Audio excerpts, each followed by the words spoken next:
When Jujutsu Kaisen Modulo would release, we'd be introduced to a setting that takes place over 60 years after the events of the original story, while being introduced to not only the next generation of sorcerers, but an entire new alien race to add to the story as well. Amongst the very interesting cast of characters we've been introduced to, there's been one who's slowly been introduced to the readers as chapters would go on through his own appearances, the narrative, or the words of other powerful aliens such as Cross. Dabura. When we would see Dabura for the first time, his appearance would display signs of aggression and foreboding, similar to Sukuna, one that is meant to intimidate the readers and all those around him. It's very clear that in the sequel series of Modulo, he's to serve as the strongest, as it's even said by Cross that as long as he's present, the Simurian race cannot lose. But recently, in typical Gege fashion, we would find out in a flashback revolving the Simurian race and Cross specifically, that Dabura is a bit more nuanced than we thought, and is a character that deserves a little bit more analysis and care than expected. He's one who carries the role of the strongest without a doubt, but also one who's a bit different, yet very similar than the rest who have carried this title, and that's what we'll be exploring in this video today. With that said, as of the creation of this video, Modulo is not complete yet, and this is a topic we can revisit once it is, but I will do my best to dive into this character regardless. Since I value the time of both you and I'll cut this intro short and get straight into the video. When we first meet Dabura throughout the series, it seems as if he serves as the king of the Simurian people who want to reside on Earth as refugees, while silently planning a coup d'etat, giving him sort of an antagonist-like presence in the story. We never see him speak even once after the first chapter, yet he's either brought up by other characters or present in all of the meetings, intimidating readers each time. It's only until the flashback of Cross in Chapter 8 and beyond that we eventually come to meet Dabura and hear him hold a conversation for once, as he stands in a gladiator arena representing the Deskunte tribe against his best friend Dura due to his younger sister being attacked by the Callians that were provoked by the Rumelians, the Rumelians being the tribe of Maru and Dora. Dora is also the mentor to Maru and Cross, the man who seeks to unify all alien races even at the cost of his own life. It's clear that Dora is a man of honor, and one who can be considered a true hero to all who know him. With this context, even if Dura and Dabura are best friends, we'd assume that there is some anger within Dabura, but there isn't. As Dabura would step into the arena, all who were present simply understood that he would win the fight.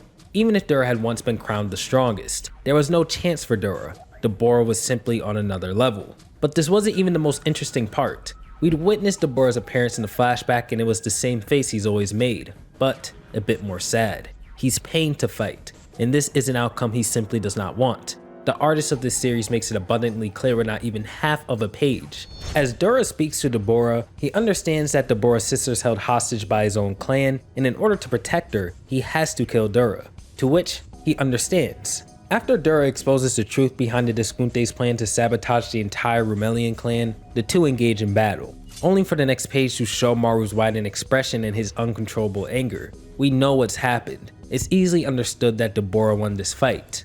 Now, let's tackle two things I've noticed. It's clear that Dabura is put into a position in which his strength is making his life miserable. It's gotten his sister into a hostage situation in which he has to take the life of his best friend in order to solve the problem.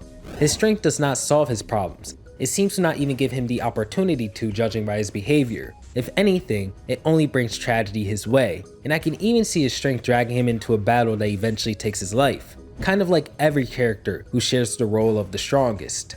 Gojo and Sukuna were pretty different from Dabura in this aspect, as Gojo was able to use his overwhelming power to not only exert his free will over Jujutsu society, but to take the society and pave the way for him and his students to seemingly fix it. Despite this, we can still say that Gojo and Dabura are similar in the truth that they were still seen as weapons by those they are meant to protect due to their strength, whether it be a weapon of Jujutsu or religion. Sukuna, on the other hand, used his strength to assert his dominance over others. To him, might makes right. A lot like the Simurian clans, in which, in my opinion, serves as only more evidence of him having some sort of connection to them. To continue, Sukuna also served as the one to acknowledge those who seek strength, a barometer for those on the path of power. Sukuna understood his role as one who recognizes the strong and one who ends their journey. From what we know, Dabura does not seem too interested in this, and is shown to use his power to reluctantly oppress those who oppose his clan. It's like if Gojo had his will shattered by the higher-ups, but not really. And I only say not really because we do see eventually that Dabura did abandon his clan in order to honor his word to Dura. The other thing I noticed about this scene is that it is so similar to Gojo vs Sukuna in the conclusion. The two strongest standing in some sort of arena to decide the future of their respective society, the hero being obliterated by the villain, only for Maru, our front and center protagonist of this story, to have the same exact face that Yuji would have in chapter 236 after the death of Gojo, those widened eyes filled with heartbreak and anger. I love this detail, as it really does show that Gege is really involved with how the art is drawn, despite him no longer drawing the series, as I really doubt that this expression was a coincidence. It really does feel as if that entire moment with Dura and Dabura is some sort of a spin on the Gojo vs Sukuna conclusion. If you remember, although Gojo and Sukuna did want each other dead, and they're certainly not best friends like the other duo, Sukuna did state that Gojo was the one who cleared his skies, likely making him the only character that Sukuna has ever felt truly connected to in the way he wanted.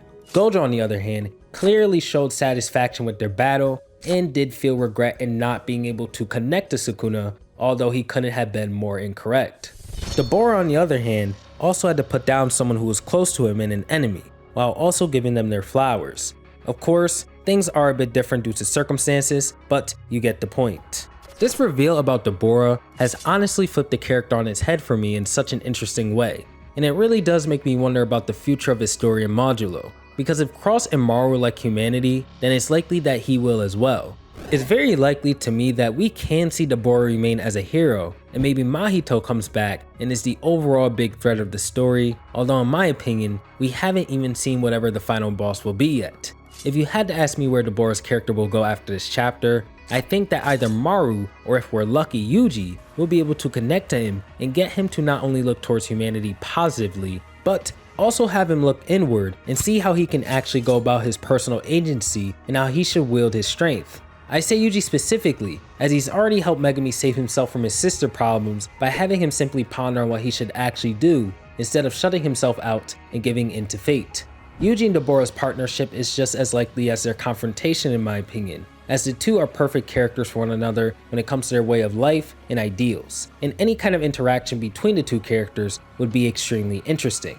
Also, Dabura is quite scary when we think this way. To understand and realize that Dabura does not have much personal agency as really any other character in the cast, because Jujutsu is all about agency, and you typically become more powerful the more you lean into and understand who you are.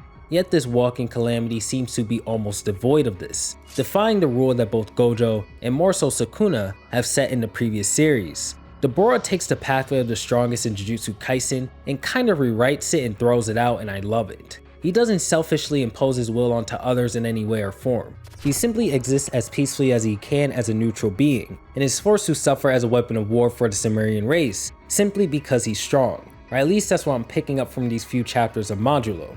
With that said, Dabura does seem to be a foil to Sukuna, one being a peaceful and extremely powerful individual who comes from a society that decides who rules by strength alone, whereas the other was a calamity that was born into a society that did not determine its rulers by strength. Yet, he would go on to defy this society and become a weapon of war himself in order to survive. With that said, these are all my thoughts on Dabura for now, and I'm sure there will be far more by the time this series is done. Thanks for watching all the way through. I appreciate you guys, and I'll catch you on the next one. Peace out.